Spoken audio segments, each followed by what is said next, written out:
Hello and welcome to the Season 2 premiere of Bad Dog Comedy TV. It's live comedy on YouTube and you're watching Between Friends, the show where we take two friends and have them interview each other.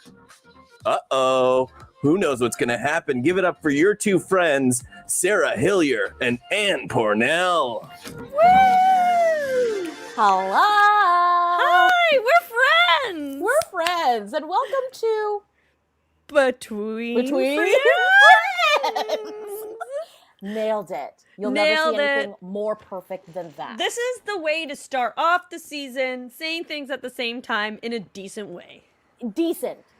You know, set the bar real achievable, and we'll only go up from here, you know? Exactly. We've been inside for a year.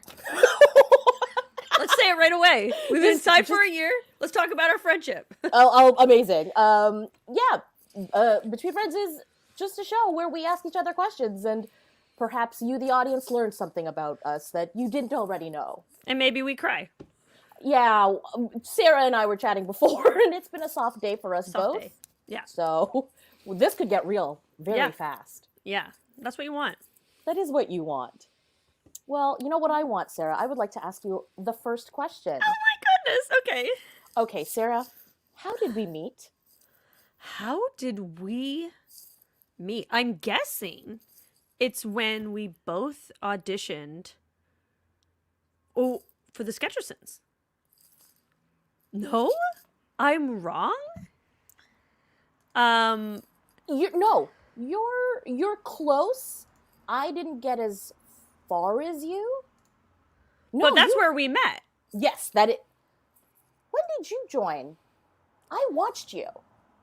So yeah, we auditioned at the same time, but then wait. Yes, you know because yes, we auditioned at the same time, and that's when and then you auditioned twice? Yes, because this is what it is. I auditioned. Wow, I really did audition for the Sketchersons 3 times. Okay. No, twice. No, twice, and then you were just asked to be in the cast. Right? So wait, did you do that? Is this what this show is? I think it is. This is it. This is us telling Call it Between Confused Friends. But that's when it was. That's when it was. I think we met each other, and then we didn't get to know each other, though. We auditioned in 2 different shows. Yes. So I was in the first show. You were in the... So Sketchersons, every, I don't know, a year or 2, they'll have auditions to have on the show. And back then, it was even... It hadn't come back. It was canceled because they didn't have a space, and Comedy Bar was opening. So it was 2008. And we both auditioned. So we met each other, but we didn't form a huge... friendship at that point. And then I joined the Sketchersons and you joined which group? Etched and Sketched. Etched and Sketched. And you would perform before the Sketchersons, and then we started to get to know each other there. That's how I remember it, but I don't remember the auditioning part. Yes, we didn't audition together. No, but at a week apart. Yes, for the same time period. I gotta be honest, asking these questions, I already have a terrible memory on the best of days, let alone in a pandemic where my brain is turned into mashed potatoes. It's gonna just remind us of our own lives. Yeah, and I think that's nice. Yeah. I've had a great time being your friend. This is nice. This is nice. Yeah, we have a real nice friendship. We do. Okay, everyone? Okay, I'm gonna ask my question now. Okay. Okay. How did we become friends? How? Well, it was because before I would do the show before the Sketchersons, and I would hang around. But even before then, I would go to Sketcherson shows. And then when Etch and Sketch was the pre-show, I would always stay for the Sketchersons. And literally, because it was you, Carly Heffernan, Laura Silvitz at the time, that were, I think, the only women. Yeah. But in a 13 person troupe. Yes. And I remember thinking, I really want to be her friend. And I remember being like, how can I be cool to all of these people? Because you guys were the Sketchersons, right? And I was just fangirling over you while doing our own show, but being like, that's what I want to do. I auditioned for the Sketchersons. I obviously want to be part of the troupe. And then watching the show is how I sort of realized that there's some really cool people. There's some not cool people. Name names! No. Name names. So it's just about our friendship. We're not naming names. We agreed before the show. We've literally spoken about it. We won't name names. But if you're interested in this sort of thing, write to Bad Dog. We'll see. If you're interested in a show called Name Names, where me and Anne maybe lose our careers, then possibly, sure. But yeah, I remember us connecting a lot at those tables because we'd all be writing on Sundays and stuff together and chatting, and that's where it blossomed. And then it really got going when we were in the Sketchersons together. Yes. Or Edco. Was Edco first or was Sketchersons together first? You know what? I don't know. No. I was in Edco for... You were in Edco first. Yes. So Sketchersons came first and then Edco. Okay. Yeah. And Edco is where I feel like we really that's when we really got going. Edco is a Second City children's show that you do at schools. Yeah, real humbling experience. Oh, yeah. Sometimes you have to do lights out in a gym because the power's gone out and they still demand you perform to children. What a time to be alive, right? Yes. Sarah, I've got another question for you. Okay, question number 2 is, do you remember the first time you saw me on stage? The first time that I saw you on stage, I guess I don't fully remember the exact moment, but I do remember that audition. With you, the sketch, that must have been the first time I saw you. I guess so. And with Georgia. Mm-hmm. Yeah, and I remember that. I remember thinking it was such a great show. And then we all ate big, long hot dogs afterwards. Those foot-long hot dogs. That Comedy Bar used to have. Mm-hmm. Yes. But I'll tell you something I do remember. I remember a time when I saw you on stage differently than comedy. How about that? Okay. What was that? When you were doing a play at the University of Toronto and you were dressed, it was kind of serious. It was about murderers. It was the musical Assassins, everybody. And I played the older woman. I don't remember her name. I don't remember who she tried to assassinate or who she did assassinate. But it was the woman who had a bucket of fried chicken as a prop. And you had it on your head? Did you have something on your head? Certainly I had a wig or... No, an X or something? No, that was a different actor. That was Kat Letwin. That was Kat Letwin. So Matt Duncan, my other friend, was on it too. Yes. So both of you were on it, but I remember seeing it. I'd never seen you in that light before because it was a real play, and comedians just don't usually do that kind of thing, especially back then. And it was so cool to see you in that light always going to see your friends in a play is so fun because I don't do plays like that, and it would once in a while I do, but it's just such a fun experience. I completely forgot that I did that show, B, that you came, because I remember. It was, again, I feel like for the first year and a half, 2 years that I knew you, I was like, I'll invite them, but I don't know.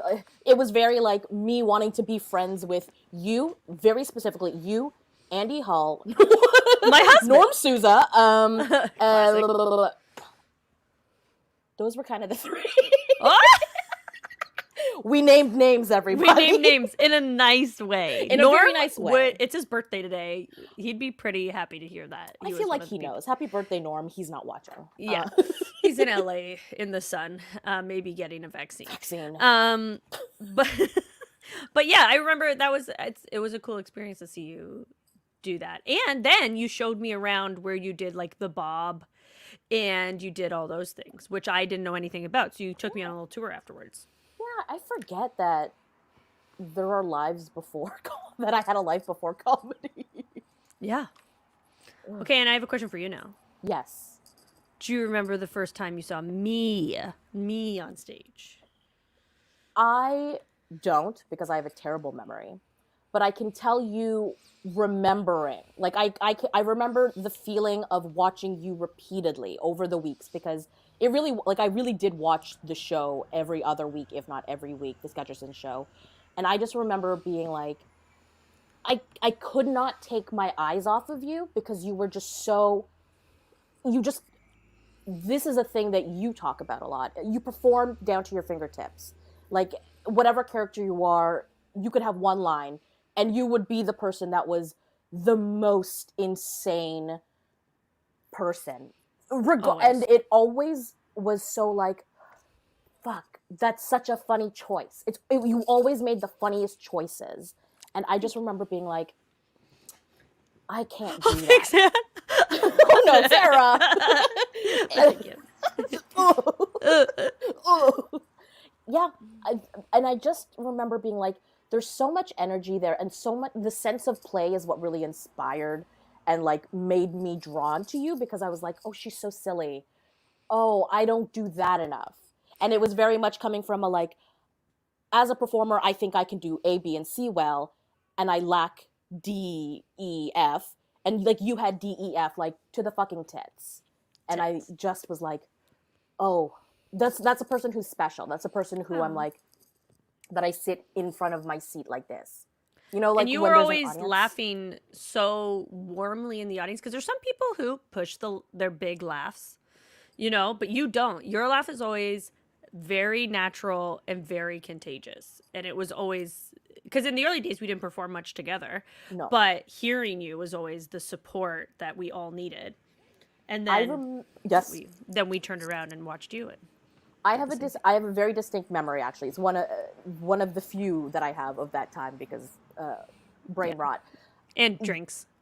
Yeah, we had lots of drinks back then. Back when we were young and foolish. It was a Sketcherson's showcase show. So you guys had agents and casting agents come to 2 shows that night, and I think I drank in the park for the first one.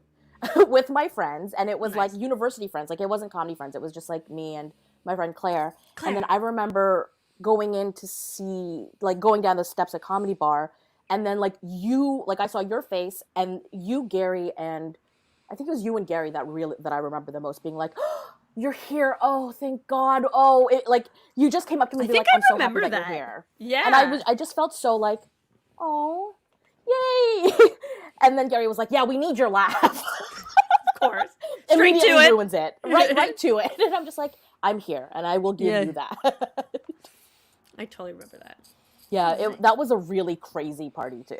Yeah, that really was. I remember, anyways. Yeah, I feel like I have pictures of that night that I don't even tell the people who are in the pictures that I have these pictures. I think I know what pictures you're talking about. I think you do. Yeah. And we're not going to name names, but unless you write to Bad Dog or donate.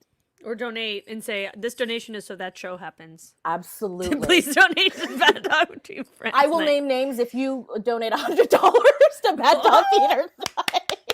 I will name 2 names that I've referenced but didn't say out loud. Okay. Huge. Might just be our own names. Yeah. Yeah, our own names. Whatever. It's all for a good cause. Yes. Okay. I'm ready. Okay. Question number 3. What's your favorite memory of us? I have a favorite memory. There's so many.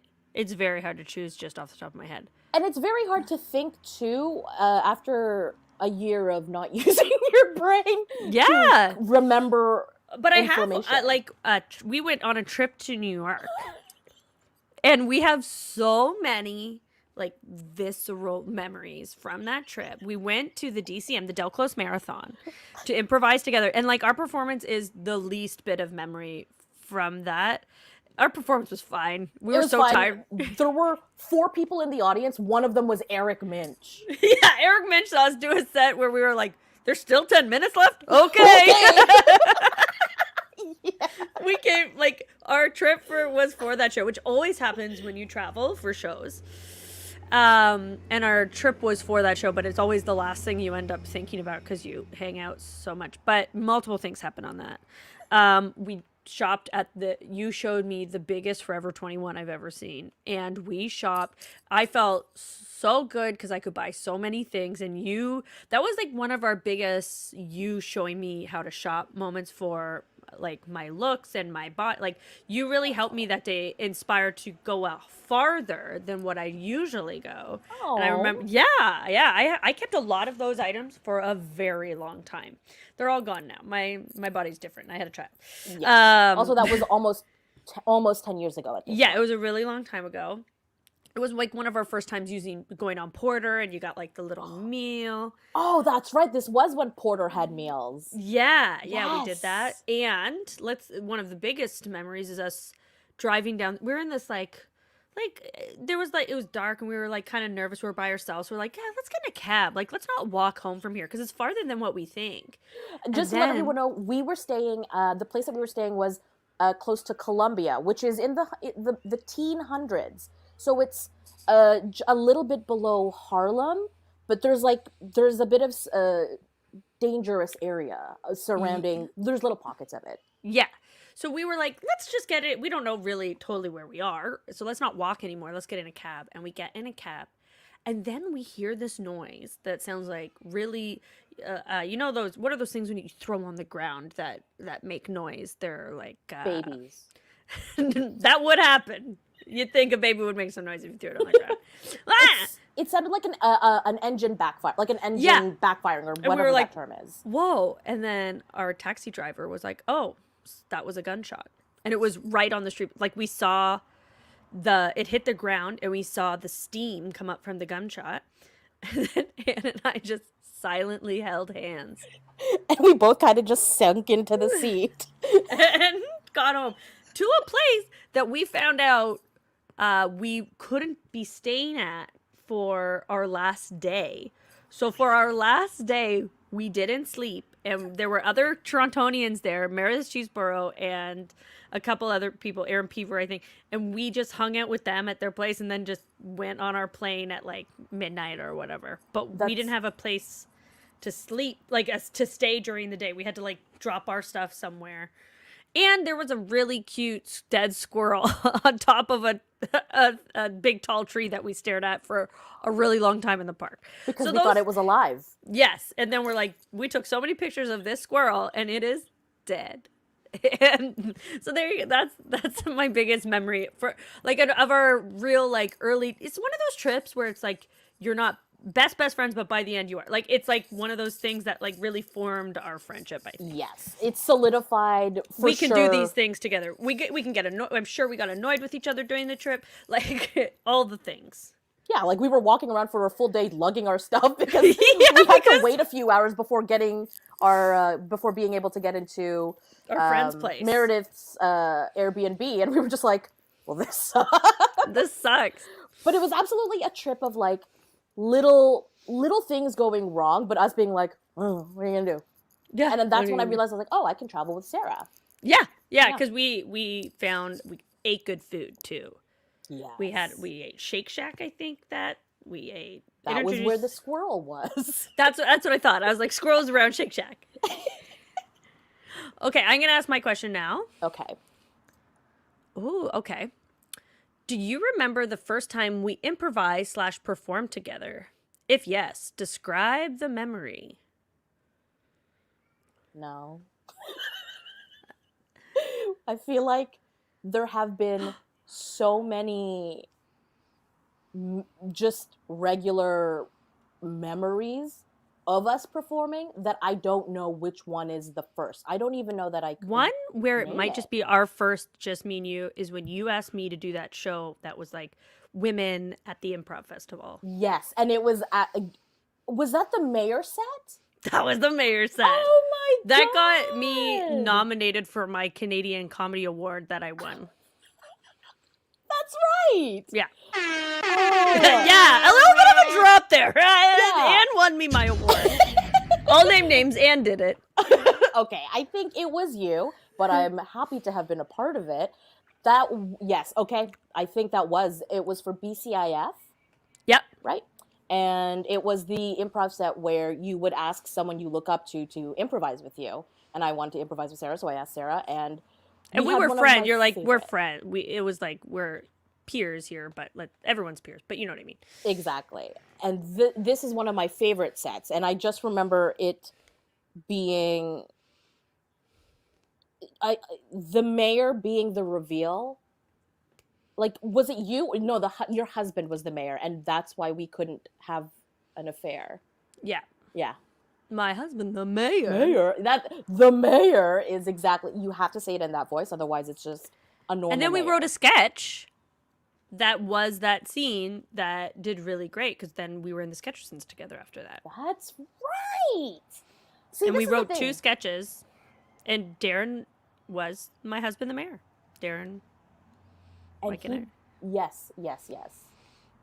And that's the thing. Like, I feel like so much of the beginnings of our friendship was me watching you on stage that I'm like, I don't know where I start and where I end and you begin, Sarah. Everyone's just like, okay, old lady, you just don't remember things. This is boring. It's when we started performing together is when our friendship definitely, when we were a more focused, having to perform more together, like with Edco and sketch. That's when we really got to be close. We had like twinkles. We liked each other. We joke around with each other. And then that's where we really solidified. We really beat each other up. Yeah. Name and name. We've named a lot of names so far. I've named at least 2.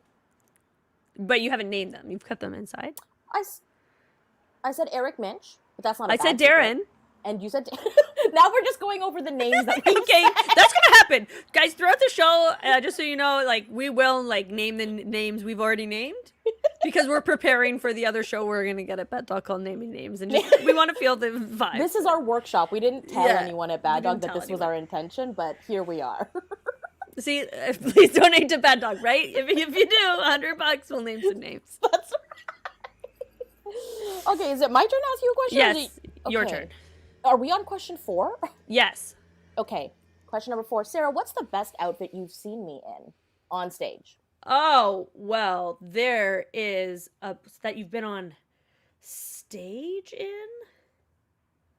I don't know that I could even remember these things. You have a very memorable dress that you wear, your pink dress. Oh, You've worn it many, many times. But what's the exact question? What's the best outfit I've ever worn on stage? The best outfit you've ever worn. Is there like one that's like white and it's a skirt and it's almost like metallic, or am I just imagining an outfit on you? I have a regular skirt. I would never wear that on stage though, because it's a maxi skirt. I think for me, your most iconic look on stage is your pink fitted dress with the belt and the cutouts, because you've worn it. It's like, you love a cutout. That's a signature. Showing them titties. You love showing. A hint. Just a hint. Just the top of the slit. Just on the top of the slit. What do you call it? It's 7 o'clock. I don't know if this is okay. There's no slits here, ladies and gentlemen. I'm not showing anyone my slits. Thank you. You can't call it a slit, the in between the boob part? It's a peekaboo. God, I was like, stop talking about breast slits at 7:24. Just stop doing it. We will not be censored. Thank you. But you are someone who, honestly, all your outfits are memorable. You will always dress to some of your most memorable of recent memory were for lip synced. Your crown, your one when you wore the crown and the crown came off, I believe. Yes, with my hair, yes. Lip synced outfits were incredible. I've always wanted to have your sense of style for stage. There's pictures of me in just like very thick tights with like a bright colored shoe so my legs get, but you're always in what you love to wear anyways on stage, which I think is a really good thing for people to do. Yeah, at first I was like, oh, am I the one that's too much all the time wearing what I wear? And I was like, no, everyone can step up a bit. I think everyone can step up a bit, and everyone should just not care, like, wear what you like to wear. I think we all think about too much what we should be wearing, and I think you're wearing what you like, but you're amplifying it for stage. Like, I think you're making it so that it's like a bit of more of a presentation instead of just maybe what you would wear going out. But sometimes not. Sometimes you'll flow right into the party and it'll be perfect. But when I would do the sketches, I have to change because I'd be wearing like a sweatsuit on stage or something because I'd be a goblin. Yeah, you've drawn yourself a unibrow. You've given yourself moles all over your face. I have to wipe all the lipstick off my face before I go to the party. Yeah. Yeah. Where at the party, you would just have a touch of red all around your all around. And there were times when I didn't notice I'd done it. It was still there. And then I would have like talked to someone, maybe flirting or something. And then I'd go back and be like, oh my goodness, look at me. I'm a mess. But, they probably just saw you in a show, so you could literally do no wrong. Well, yeah. So I think my favorite of recent memory are the lip synced looks, all of the ones you wore. And then your most iconic look to me, because you've also worn it recently in She the People, is your pink. How many shows? You've had that dress forever. I've had that dress. I bought that dress at Le Chateau. And this was what, Le Chateau was after it had gotten its little glow up and was now for modern working women. And with lots of shoes. So many shoes. They got that shoe section and they changed. And now they're bankrupt and closed. Yeah, they're gone. So it didn't work out. The change didn't work out, but your dress came from there. Yes. And it's one of those things too, because bodies change over the years. Yeah.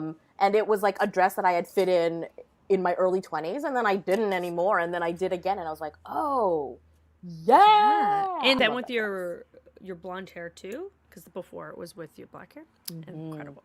Okay, I'm going to ask my question now. Okay. What's your favorite character that I've played on stage? Oh. Tell me what I've done. I think it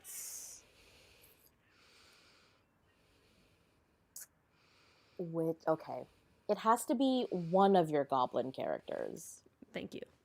It just has to be, because Sarah, you're capable of fine, grounded performances, absolutely, but you make the room electric when you are the most yourself. And am I saying that you're a goblin? Yes. Yes, I am.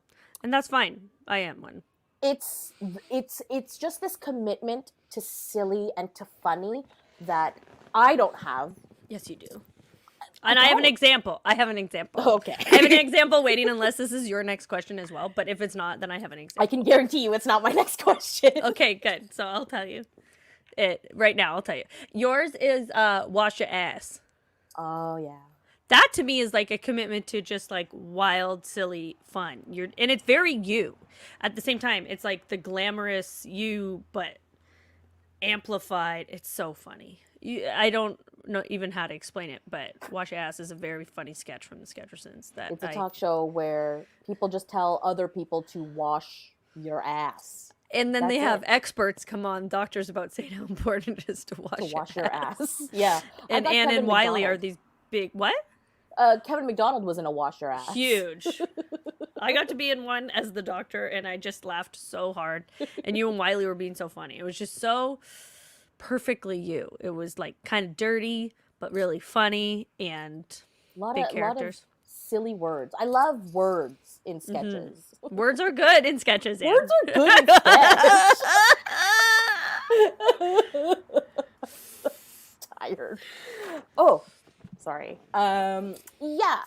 It's one of your many goblins. Like it's the goblin character from your Second City show. Like I think that's the peak pinnacle, because that also it was like the monster that lives in you, and it also showed like the tender and sweet you when, you know, that turn happens, and then we got to get a little bit more grounded in a scene. And the fact that it got on, and that was Kevin's idea. Kevin came up to me and he's like, "Hey, what do you think about a sketch where you're my wife but you're a goblin?" And I was like, "Yes!"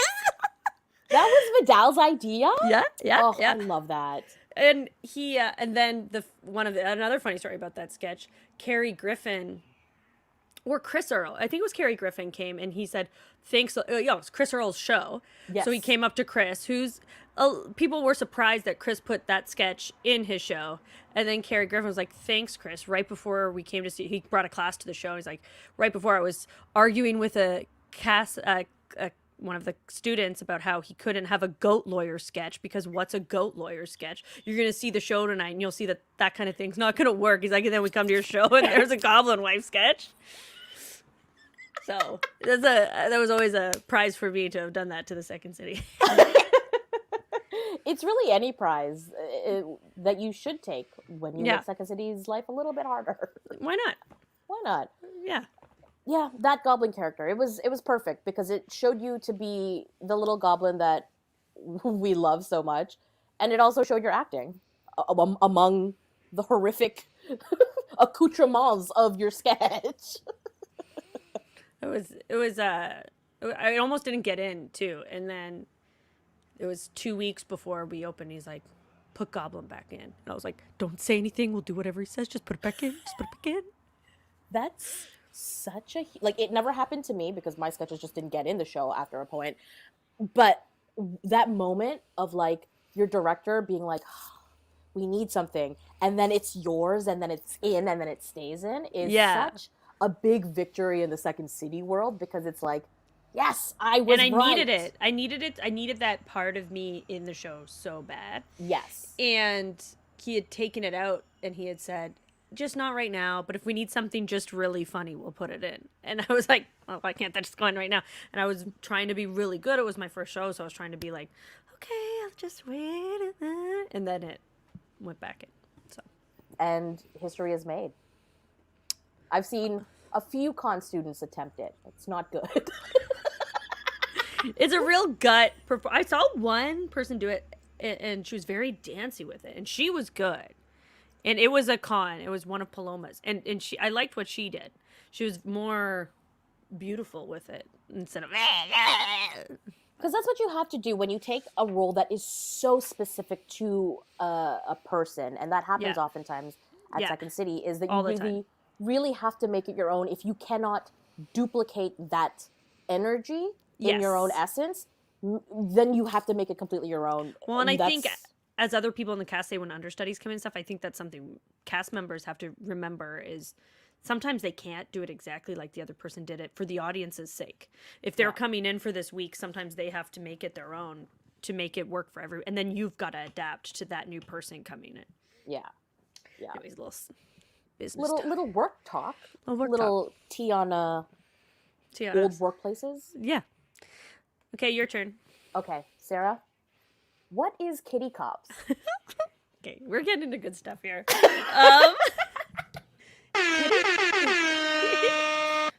This is what happened with Kitty Cops. There was Blockbuster Week, and I have a bit of a history with Blockbuster Week. I didn't know. The year before there was a Blockbuster Week. So 2017, I did Blockbuster Week. I didn't know it was about movies. I thought it was just like big fun shows, a blockbuster, but it was all about movies. Like Blockbuster Week in the summer is supposed to be about movies at Bad Dog, and I didn't know it that first year. And then after Julie saw it, she was like, "That's not a movie. Like what happened?" I was like, "Oh, I'm so sorry." But then to my surprise, she was like, "Does Squad Goals?" So this group of people and women that we had a group, and she's like, does Squad Goals want to do something? And I was like, okay, yeah, we'll do a buddy cop movie, but as cats, because Paloma and I had thought of Kitty Cops a long time ago, and I was like, okay, let's do it. And then people had been doing this thing on Facebook not that long ago about improv memories, and somebody mentioned kitty cops and how it'll stay in their brain forever.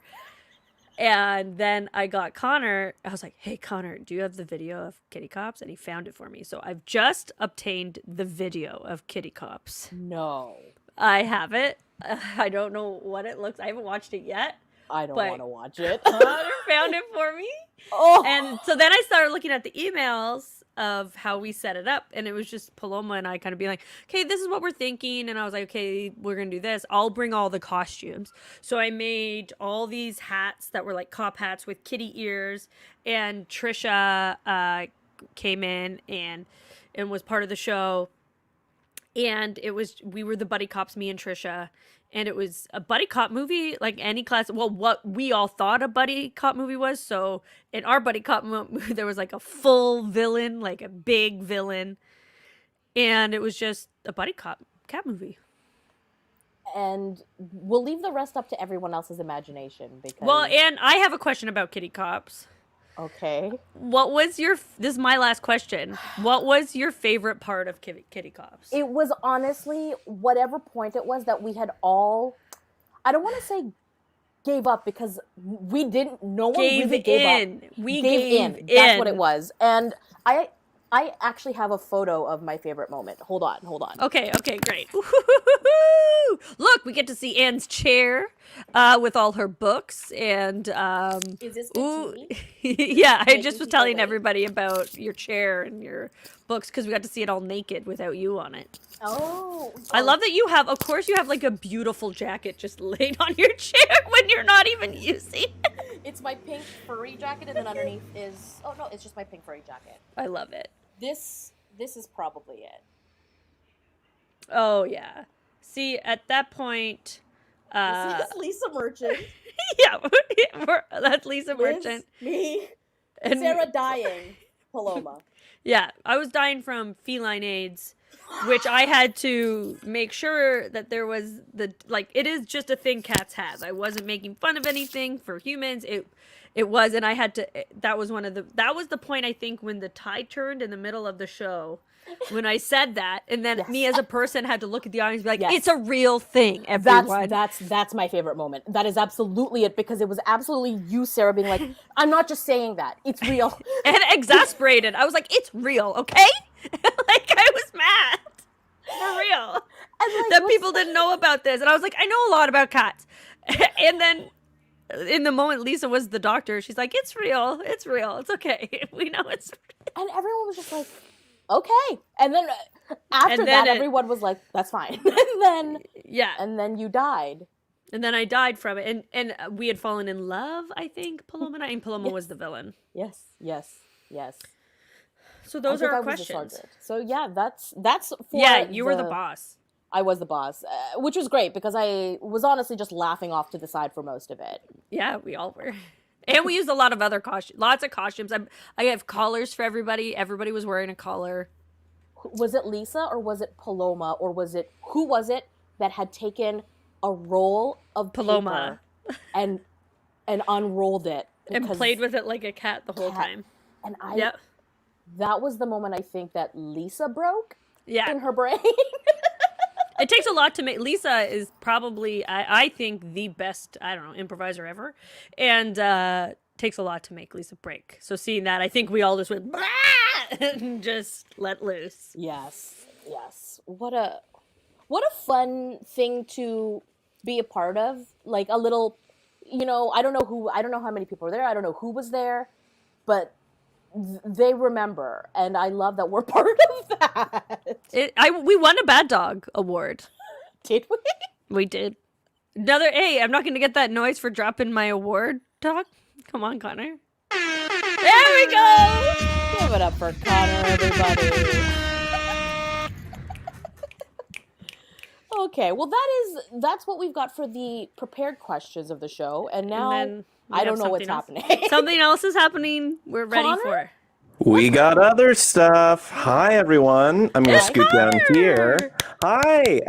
So we got some more stuff that's going to happen, but first, I got to talk about liking and subscribing to Bad Dog Comedy TV. This is the start of our second season.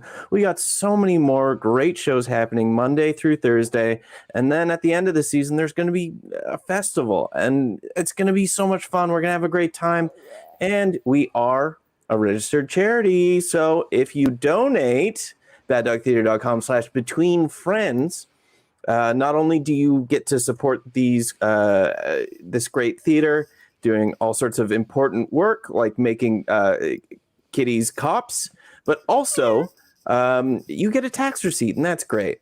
But we're not done yet because there's one more thing. So what's going to happen next is I'm going to pop some questions up on the screen, and you're going to answer by pointing at each other. Okay, but so I pointed and like that. Yeah, so this is why I wanted to do this, because it's reversed on StreamYard, so we had to practice. So if the question were to say, who here is named Anne? And then who here has the cutest baby? Exactly. So I'm going to pop off. We're Or gonna play some reveal! music. Oh. Name names. It's the baby that I threw on the floor earlier. That all right. dark moment. I'm glad we came back to it. Let's just remind people that Anne talked about throwing babies on the ground, and they'll make a noise. Let's not forget about it. All right, that's the perfect segue. As we do the next part silently, so people can sit and think about it. I'm gonna pop off the screen. You don't want us talking about that again? You know what? I'm just gonna go for it now. I'm gonna start it now. Enjoy. No, me. I am. That's what I meant. I would never.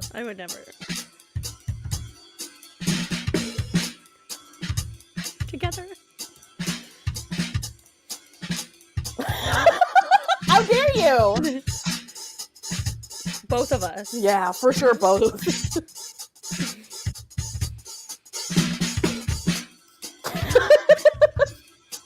I don't know. Okay.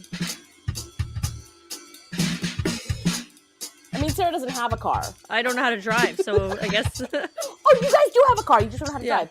No. That's nice that we just think ourselves. For sure.